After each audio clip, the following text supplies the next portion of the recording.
la gravité et la solennité. Chacun d'entre nous ici dans cette salle, comme tous les autres qui sont en dehors. Je voudrais d'abord et avant tout remercier Monsieur le Président et les membres de la Commission des lois. Monsieur le Président et les membres de la Commission des lois, pour avoir compris hier, tout au long de notre débat, le sens, la portée et la signification profonde de ce projet de loi. Mais je tiens particulièrement à remercier tous ceux-là, c'est-à-dire vous, les honorables députés, tous ceux-là qui, par leur intervention, par leurs propositions, par leurs remarques, leurs observations et leurs commentaires, ont enrichi et ont approfondi le débat. Vous tous, que vous soyez pour la loi d'amnistie, que vous soyez contre la loi d'amnistie. Mais au moment où je prends la parole, j'ai la claire conscience que ce n'est pas un travail facile. Je l'ai dit hier en commission et je voudrais le répéter ici en plénière. Les lois d'amnistie, elles sont toujours clivantes. Les lois d'amnistie, elles ne sont pas faciles à nous faire nous départager parce que chacun y va avec son sentiment, chacun y va avec ce qu'il croit être la vérité, chacun y va parfois avec sa passion. Et pourtant, depuis que le Sénégal est Sénégal, beaucoup de lois d'amnistie ont été votées. Et elles ont été votées par la même Assemblée nationale, là où vous-même vous êtes assis en ce moment. Le 18 octobre 1960, c'est une ordonnance qui a prononcé une amnistie au Sénégal. Le 24 janvier 1964, c'est des députés du Sénégal qui ont voté une loi d'amnistie. Le 24 février 1967, c'est encore la même Assemblée nationale qui a voté une loi d'amnistie. Le 19 mars 1976, encore les mêmes députés que vous ont voté une loi d'amnistie. Le 6 mai 1981, l'Assemblée nationale du Sénégal a voté une loi d'amnistie. Le 4 juin 1988, encore vous les députés avez voté une loi d'amnistie. Le 10 juillet 1991, encore une loi d'amnistie. Le 21 juillet 2004, une autre loi d'amnistie et le 17 février 2005, la dernière en date. Alors, honorables députés, voter une loi d'amnistie par les députés n'est pas quelque chose d'exceptionnel. C'est quelque chose qui fait partie de votre mandat, qui fait partie de votre devoir. Mais, Monsieur le Président, pour avoir fait le décompte de ces lois d'amnistie, c'est pour venir à la gravité du moment. Au moment où je vous parle, Monsieur le Président, honorable député, j'ai la claire conscience de ce qui s'est passé dans notre pays. Au moment où je vous parle, j'ai dans ma tête les jeunes filles Fatou Bintou Diallo avec sa petite sœur Oumou Kalsoum Diallo, calcinée dans le bus à Yara, tuée et assassinée de façon gratuite. Je me rappelle de ce que j'avais dit ce jour-là. Un journaliste étranger m'a dit « Mais madame, pourquoi vous parlez tout le temps de terrorisme? C'est quoi pour vous le terrorisme ?» Je dis « Le terrorisme, c'est la violence gratuite que rien ne peut justifier. » Moi, je m'appelle Aïssata Tall. J'ai pris la responsabilité, le libre arbitre, le choix d'aller faire la politique. Si je meurs assassinée pour mes opinions politiques, alors c'est mon choix. Mais ces deux petites filles qui avaient quitté le matin leur tante à Kounoun, qui lui ont dit « Tata, au revoir, on va à Médine », qui ne sont jamais arrivées à la Médina. Parce que tout simplement, quelqu'un a décidé qu'elles allaient mourir là, sur place dans le bus. Et que dit le père, Mamadou Wouri Diallo? Monsieur le Président, je prends mon téléphone.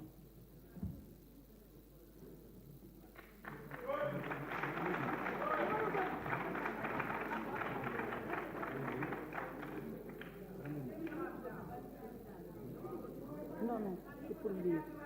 Oui. Mamadou Wouri Diallo, qui est le père, on a beaucoup parlé de ses filles. Je voudrais parler du père maintenant. Mamadou Wouri Diallo, le papa de ces jeunes filles, a dit la chose suivante, et je voudrais le citer pour être très clair. Mamadou Wuri Diallo a dit, je me suis levée un matin, on m'a téléphoné, on m'a orienté vers la gendarmerie de Yara. Une fois là-bas, j'ai moi-même vu les photos et j'ai compris que mes filles avaient été brûlées vives. J'ai compris que ma Fatimata a été brûlée, calcinée. J'ai compris que ma Oumou Khalsoum a été calcinée, brûlée. C'est là où je me suis dit, alors tout est fini. J'éprouve une peine incommensurable, mais comme je suis un croyant, je m'en remets à Allah subhanahu wa ta'ala. Parce que Mamadou Wuri Diallo, il nous fait la leçon. Il nous fait la leçon dans une sourate du Saint-Coran. C'est la sourate Al-Imran qui est la 3e du Saint-Livre, où Allah subhanahu wa ta'ala dit aux croyants, Rabbana innaka jami'an nasi li yawmin la rayba fi inna Allah la yukhliful mi'ad. Moi, Dieu, un jour viendra, je vous ferai vous tous vous lever. Quand votre main droite dira ceci, votre main gauche dira cela. Ce jour-là, c'est le jour du jugement. Ce jour-là, il arrivera parce que moi, Allah subhanahu wa ta'ala, je ne loupe jamais le rendez-vous. Inna Allah la yukhliful mi'ad. Moi, je ne loupe pas le rendez-vous. Et quand le rendez-vous arrive, c'est le jour du rendez-vous. Voilà ce que nous dit Mamadou Wuri Diallo. Mamadou Wuri Diallo, il pourra être dédommagé s'il veut être dédommagé. Mais Mamadou Wuri Diallo n'est pas dans cette tribune, mais il est là dans le téléphone. Il est là par ses propos. Il a dit, moi, j'ai compris que c'est fini pour moi. J'ai perdu mes filles, mais je m'en remets à Allah subhanahu wa ta'ala. Il n'a pas pardonné celui-là. Pourquoi les gens veulent venir faire le jugement à sa place? Je continue.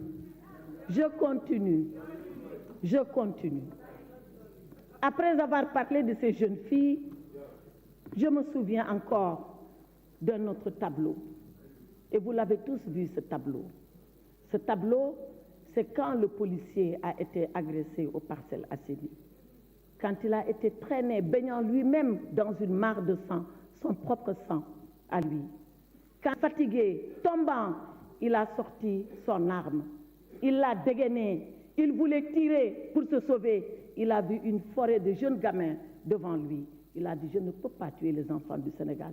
Il a rengainé son arme et il est tombé dans le coma. Vous tous, vous avez vu cette image. Il est resté aux soins intensifs pendant des jours.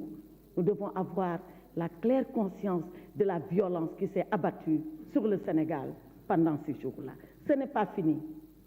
J'ai en mémoire l'étudiant Prosper Clédor Senghor. Prosper Clédor Senghor qui a reçu des bombes lacrymogènes sur sa poitrine, qui a été hospitalisé ici à l'hôpital principal de Dakar, qui est mort des suites de cela. Et moi, je parle à son père au téléphone. Je lui dis, je suis Aïssata Tall Sall. Il me dit, la ministre, je dis, oui, c'est moi. Je voudrais vous appeler parce que j'ai votre numéro de téléphone. Je voudrais vous présenter mes condoléances. Je voudrais vous dire ma compassion. Il m'a dit, madame, c'est mon fils aîné. Il était en train de faire des études de mathématiques. Je voulais l'année prochaine l'envoyer faire des études. J'ai même économisé pour cela. Mais ces économies vont servir à faire le deuil et le funérail de mon fils.